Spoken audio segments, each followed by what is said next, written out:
SwissBorg is the official partner of my channel where you can buy, sell, hold and more importantly stake your cryptocurrencies. You can even earn yield on your stablecoins. Sign up with my link and you'll earn up to $100 worth of their native token CHSB just for depositing €50 worth of crypto.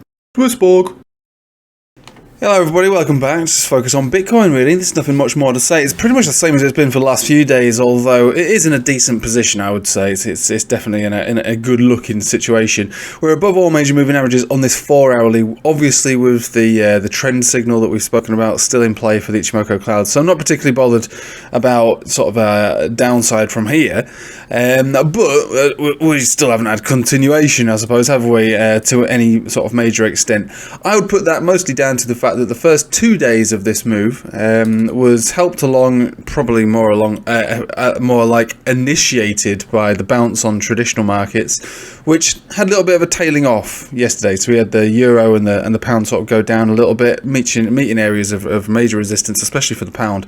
And indices like S&P, Nasdaq, and whatnot, more or less sort of going sideways. In fact, giving some of those gains up, but still reasonably good though as far as this week and this month is concerned. So Bitcoin is having a bit of a pullback of its own, came into this area, to the top of this box, which, to be honest with you, I said that this is not an unlikely scenario to see us come into the box, but actually the pullback yesterday came just above the box, so around 19,700 and something, right? So that in itself is quite good, and the buyback on that was quite significant. So that wick tells a story that buyers are looking to get back in as soon as possible and expecting continuation from this move. That complements the signal itself for continuation of a trend.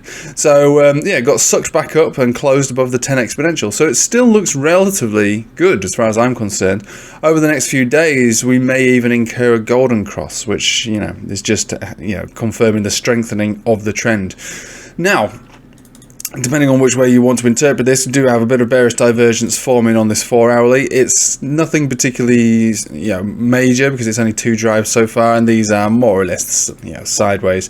But it is bearish divergence of 2 drives, so we have to accept that for what it's worth. But as far as the trend is concerned, I'm still happy to allow it to continue up, and any move down to whether it's a 200 exponential, which is around 19,900, or maybe even back down to the 19,700, which, to be honest with you, I would probably prefer not to see that now, given the fact that we've already come down to it and we've been bought up. If we did come down that far, it might suggest we would probably break down further, and maybe this be a failed uptrend. But again, you know, we'll have to see the reactions as and when we come down to it. But so far, you know, the buyback was quite strong, and if we do come back down again, I'd like to see us get picked up around 19,900. 200 exponential, Bollinger Band Center on the 4-hourly, and let's just see what the daily looks like when it comes to our moving averages. Where are these supports on here? So yeah, when it comes to the daily, the 10 exponential is currently at the top of the top of this area here, isn't it, more or less? So we're talking 19,750. So again, major areas of support, you know, around this area, 21 and a 10 and the top of the box all coming in at 19,700, 19,750. So, with the strength of those supports beneath us, I do still favour the continuation of this uptrend. American markets are going to have an impact on this, so when it comes to the open, we'll probably see some accentuated moves up or down depending on which way that they want to go. My expectation is that they will probably continue up themselves, as yesterday was a bit of a cooling off period as we expected. Now let's not get this wrong, all right? Let's just face up to the bitter fact, which is that currently Bitcoin is actually lagging behind major indices. So there's much more volatility in traditional markets than there is on Bitcoin. And when we're looking at altcoins, for the most part, there's less volatility. In fact, there's less upside on altcoins as well.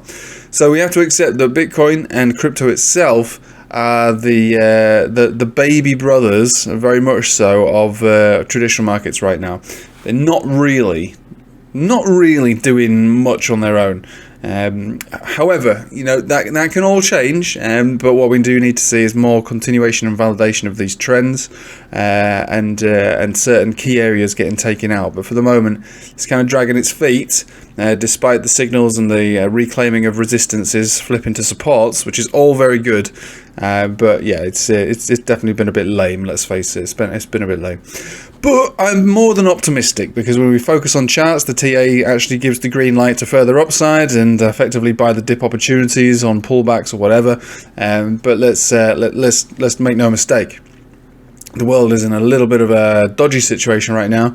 Economy is more or less hanging on a thread, and so with that in mind, you know, trying to trade Bitcoin or altcoins as well, you know, it should be done with extreme scrutiny, because their charts can easily lie to you, and we know very much that the FX market and American indices, especially like Nasdaq and S&P, are not in the greatest of places, although they are continuing with a bounce that was initiated at the beginning of the week. So let's recognize that for what it is.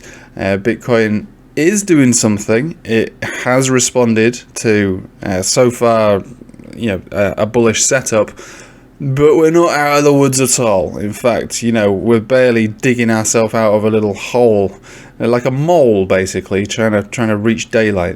Right, so I'll leave it with you there. But like I say, I'm optimistic about this. It is still good, but we are not moving into not even second gear at the moment. We're still revving the engine on first gear, and we do need to change gears. Otherwise, we will probably just roll over the next few days.